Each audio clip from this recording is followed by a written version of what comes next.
Ils savaient tous que ma femme couchait avec mon riche frère et l'ont aidé à le cacher. Lors de mon dîner d'anniversaire, ils m'ont dit d'être mature et d'accepter un arrangement moderne. Au lieu de ça, j'ai fait signe aux serveurs, qui n'étaient pas du tout des serveurs. Le visage de ma femme a perdu toute couleur quand. Avant de continuer, n'oubliez pas de vous abonner et dites-nous d'où vous nous regardez dans les commentaires, on lit chacun de vos messages. Chapitre 1. La célébration qui n'en était pas une. Le restaurant était élégant. Des baies vitrées du sol au plafond, un jazz feutré, du linge de table blanc plié comme des origamis sur chaque table. Ma femme, Élise, avait tout organisé. C'est ton 38e anniversaire, avait-elle souri ce matin-là, en ajustant ma cravate comme si elle s'en souciait encore. Ce soir, tout tourne autour de toi. Fait-on ça en grand? Me voilà donc, assis à une longue table entourée de visages familiers. Élise était assise à ma droite, radieuse dans une robe rouge. Mon frère aîné, Marcus, fringant comme toujours, était assis en face de nous, portant un toast au champagne avec un sourire suffisant. Autour d'eux, il y avait des amis et de la famille, tous ceux qui comptaient. Et pourtant, quelque chose n'allait pas. Cela avait commencé il y a des mois. Des changements discrets. Élise avait commencé à verrouiller son téléphone, à rester tard à son studio de yoga, un nouveau parfum, des yeux plus froids. Et Marcus. Il avait commencé à passer à l'improviste, toujours juste, pour prendre des nouvelles. Trop à l'aise avec mon frigo, trop à l'aise avec Élise. Je n'étais pas stupide, mais il me fallait une preuve. Alors, j'ai attendu. J'ai joué l'idiot jusqu'à ce soir. Au moment du dessert, une mousse au chocolat à 3 couches avec « Joyeux anniversaire, John », écrit en lettres d'or, j'ai vu les regards échangés, l'énergie gênée. Élise a levé son verre et les autres ont suivi. « À John » dit-elle, l'homme le plus gentil et le plus patient que nous connaissions. J'ai levé le mien lentement. « Merci. Ça me touche beaucoup. » Puis est venu le moment qui a finalement fait tomber le masque. Marcus s'est éclairci la gorge et s'est penché en avant. John, nous avons tous discuté et nous pensons qu'il est temps d'être honnête. Une véritable honnêteté. J'ai plissé les yeux. Continue. Élise a posé une main sur mon bras. Tu es un homme bon, un homme merveilleux, mais tu as toujours été traditionnel. Et l'amour, le mariage, ça a évolué. Les relations ne sont plus ce qu'elles étaient. Mon sang s'est glacé. Marcus a ajouté, ça risque de faire mal au début, mais si tu aimes vraiment Élise, si tu veux vraiment qu'elle soit heureuse, tu accepteras notre nouvel arrangement. Nous nous voyons ouvertement. Et nous aimerions que tu sois mature à ce sujet. J'ai regardé autour de moi. Personne n'avait l'air choqué. Personne n'avait l'air confus. Ils savaient tous. Mes parents, mes amis, sa sœur. Ils avaient tous aidé à couvrir leur liaison. Donc, a continué Élise, nous aimerions que tu restes dans la famille, mais simplement en ouvrant les yeux. J'ai posé mon verre de champagne. Calmement, délibérément. J'ai alors souri et levé une main, très légèrement. 3 serveurs près de la cuisine ont vu mon signal. Ils ont hoché la tête et ont commencé à bouger. Mais ce n'étaient pas des serveurs, et le visage d'Élise a perdu toute couleur quand elle a vu qui ils étaient vraiment. Chapitre 2. Ce n'étaient pas des serveurs. L'ambiance de la salle a changé à la seconde où les serveurs se sont avancés. Fini leur sourire de service poli. Pas de carnet, pas de plateau, juste des costumes impeccables et des expressions plus dures. L'un d'eux, grand, mince, avec une posture d'ex-militaire, s'est dirigé droit vers notre table et m'a fait un signe de tête discret. Tout est prêt, monsieur Wells, a-t-il dit. Des chuchotements ont parcouru la table. Élise était figée à côté de moi, son verre de vin tremblant très légèrement dans sa main. Marcus a froncé les sourcils. Qu'est-ce que c'est que ce bordel? Je l'ai regardé droit dans les yeux, le sourire ne quittant jamais mon visage. C'est le moment où tu te tais et tu écoutes. Élise s'est tournée vers moi, les yeux maintenant écarquillés, la voix tremblante. John, qu'est-ce que c'est? Les 3 hommes se sont déployés en silence. Le plus grand s'est approché d'un panneau caché près d'un coin du restaurant. Un léger bourdonnement mécanique a suivi. Un projecteur est descendu du plafond. Tous les regards se sont tournés vers le mur de lin blanc derrière nous qui a pris vie. « Qu'est-ce que tu fais » a aboyé Marcus, se levant à moitié de son siège. « Assieds-toi, ai-je dit, plus sèchement cette fois. Tu vas vouloir voir ça. Le premier clip vidéo a été lancé. Des images de surveillance, granuleuses, mais assez claires. Le hall d'un hôtel privé du centre-ville, avec la date et l'heure. Marcus et Élise entrent main dans la main, riant, son manteau rouge, son sourire narquois inimitable. Ils se sont embrassés dans l'ascenseur. Ma mère a eu un hoquet de surprise. Le deuxième clip, le pantouse de Marcus, ma propre femme en lingerie que je lui avais acheté pour notre anniversaire, enroulée autour de lui sur le canapé. Puis le troisième, un enregistrement audio. La voix d'Élise, John est adorable, mais soyons honnêtes, il est prévisible, passif. Il ne saurait pas quoi faire si je le quittais. Il croit encore que la loyauté a de l'importance. La voix de Marcus, suffisante et basse, il se laissera faire. Il le fait toujours. La salle était plongée dans un silence de mort. Élise a tendu la main vers mon bras comme s'il lui appartenait encore. John, s'il te plaît. Je ne le pensais pas comme ça. J'ai reculé. Ne me touche pas. Marcus s'est levé brusquement. Très bien. C'est ridicule. Tu as engagé de faux serveurs et quelques caméras. Quel est ton but ici, hein? Une humiliation publique? Je me suis levé lentement. Non, Marcus. Pas seulement une humiliation. J'ai mis la main dans la poche de ma veste et j'ai jeté une enveloppe sur la table. Elle a glissé parfaitement jusqu'à Élise. Elle l'a ouverte avec des doigts tremblants. À l'intérieur, les papiers du divorce, déjà signés par moi. Attachés, une copie du contrat de mariage, le sien, et une lettre de mon avocat. En raison d'une faute conjugale et d'une humiliation publique, tous les biens communs reviennent à Jonathan Wells. Élise Walker n'a droit à rien. Son visage est devenu livide. Tu as planifié ça, a-t-elle murmuré. Tout ce dîner. J'ai hoché la tête. Chaque seconde. Et au fait, ces hommes ne sont pas de simples serveurs. Ce sont des détectives privés, agréés. Tout ce qui est sur cet écran a été obtenu légalement. Je me suis tourné vers le reste de la table. À tous ceux qui savaient, qui les ont couverts, vous pouvez partir maintenant. Ne prenez pas la peine d'appeler. C'est fini entre nous. Et d'un coup, la table s'est vidée. Certains se sont levés, honteux, d'autres ont marmonné des excuses. Personne ne m'a regardé dans les yeux. Élise sanglotait maintenant. John, s'il te plaît, ne fais pas ça.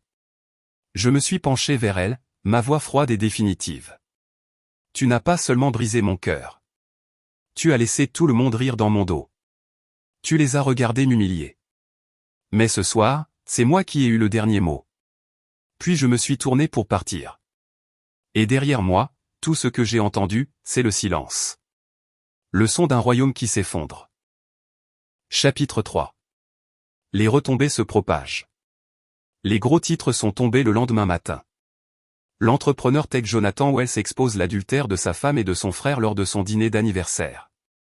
Les invités sous le choc. Le milliardaire Marcus Wells pris dans un scandale avec sa belle-sœur. Les investisseurs réagissent. Amour moderne ou trahison publique?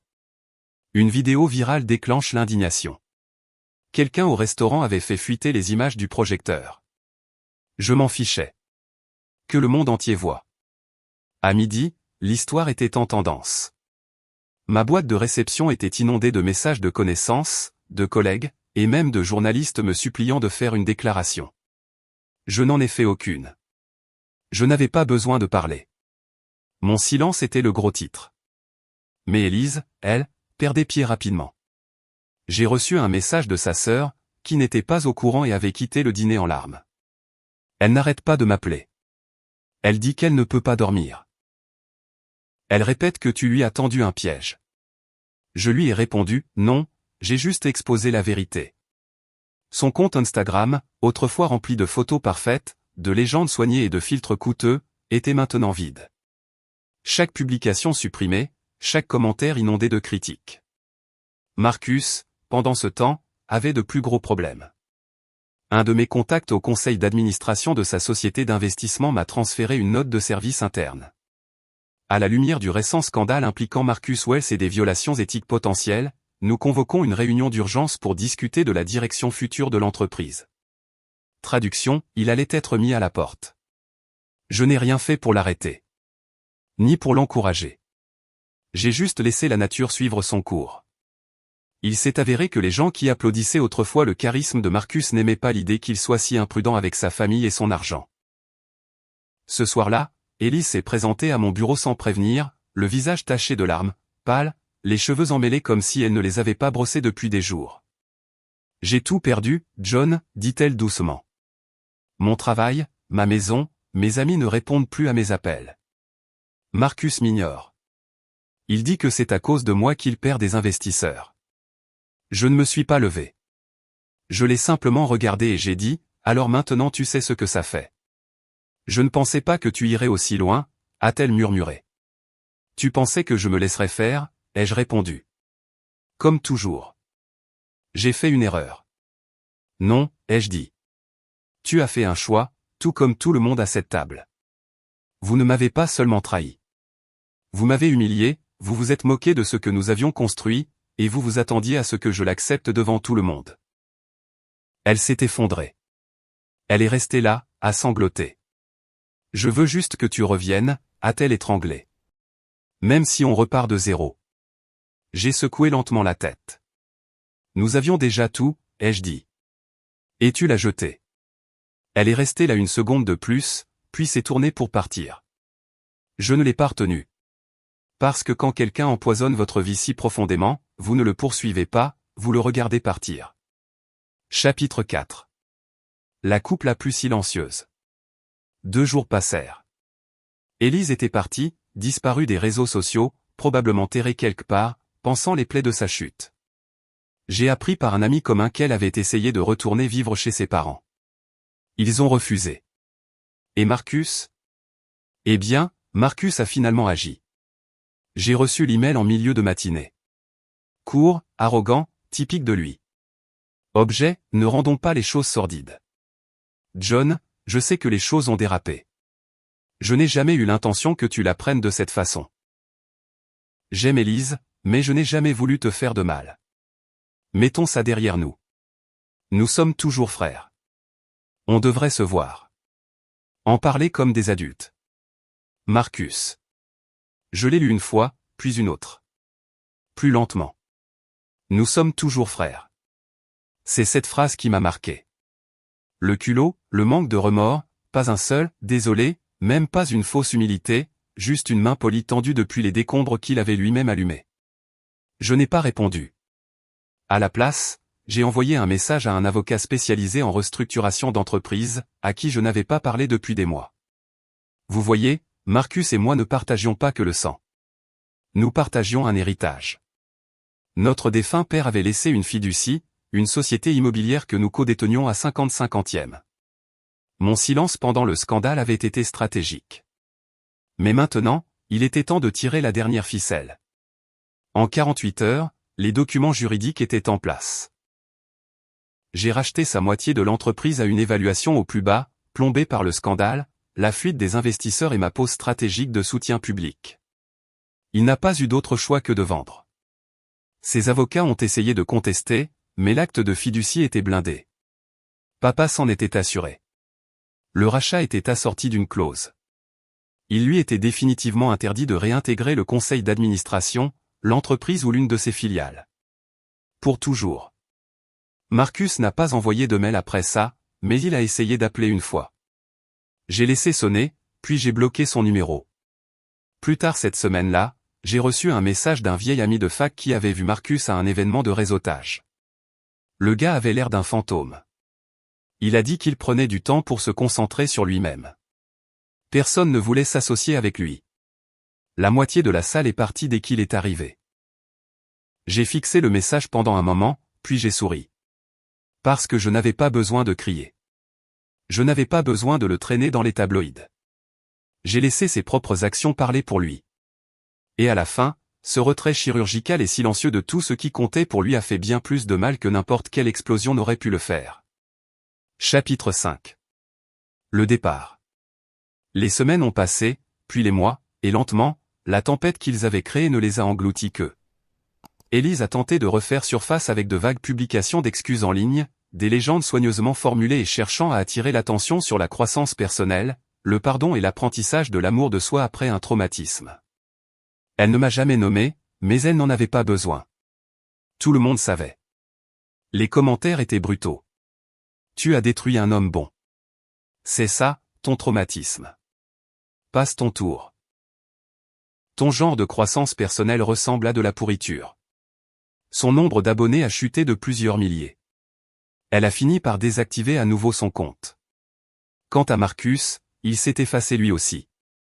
L'héritage autrefois invincible des frères Wells avait désormais une fracture permanente, et un seul d'entre nous était encore debout. J'ai rebaptisé l'entreprise, embauché discrètement de nouveaux talents, noué de nouveaux partenariats. Les investisseurs, voyant avec quelle propreté j'avais géré la situation, m'ont accordé un immense respect. Nous avons grandi plus vite que jamais. L'ancienne vie, je l'ai laissée derrière moi. Puis un après-midi, près d'un an après le dîner d'anniversaire, je traversais le hall de notre nouveau siège social quand je les ai vus. Tous les deux, Élise et Marcus. Ils ne m'avaient pas encore vu. Ils se tenaient près de l'accueil, hésitants. Marcus dans un costume froissé. Élise dans un manteau trop grand, comme si elle essayait de se cacher du monde. Elle paraissait plus petite, diminuée. Tous les deux, en fait. Je me suis avancé calmement. Leurs têtes se sont tournées brusquement vers moi. Élise s'est avancée. John? J'ai levé une main. Pas de discours, ai-je dit doucement. Pas ici. Plus jamais. Marcus, pour la première fois de sa vie, avait l'air honteux. J'ai tout perdu, mec. Je ne pensais pas que tu irais aussi loin. J'ai eu un demi-sourire. Non, Marcus. J'ai simplement arrêté de te protéger. Tu as fait le reste tout seul. Élise semblait sur le point de pleurer. S'il te plaît, est-ce qu'on peut au moins parler? Pour tourner la page. J'ai reculé et je les ai regardés tous les deux dans les yeux, calmes, posés, intouchables maintenant. J'ai déjà tourné la page, ai-je dit. C'est arrivé le jour où j'ai réalisé que je n'avais pas besoin de vengeance, juste de distance. Et maintenant, j'ai les deux. Puis je me suis retourné et je suis parti. Pas par dépit. Pas par douleur. Mais en paix. Parce que j'avais déjà gagné en guérissant, en reconstruisant et en m'épanouissant pendant qu'ils étaient encore coincés à courir après les morceaux de ce qu'ils avaient détruit. Épilogue. J'ai fêté mon anniversaire suivant entouré de gens qui tenaient vraiment à moi, de nouveaux amis, des partenaires de confiance, une nouvelle femme dans ma vie qui me respectait avec une force tranquille et une loyauté sans faille. Pas de drame, pas de trahison, pas de mensonge. Juste un dîner aux chandelles, des rires qui ne cachaient aucun secret, et un avenir que je ne craignais plus. Car à la fin, la vengeance la plus satisfaisante est de vivre une vie dont ils ne sont plus invités à être les témoins. Cette vengeance était-elle parfaitement justifiée? Dites-nous ce que vous auriez fait dans les commentaires ci-dessous. Aimez cette histoire, partagez-la avec quelqu'un qui a besoin de cette énergie, et abonnez-vous pour plus de récits stupéfiants de trahison et de justice. Car ici, tout mensonge se paie, et toute trahison a ses conséquences. Restez vifs, restez forts, et restez à l'écoute.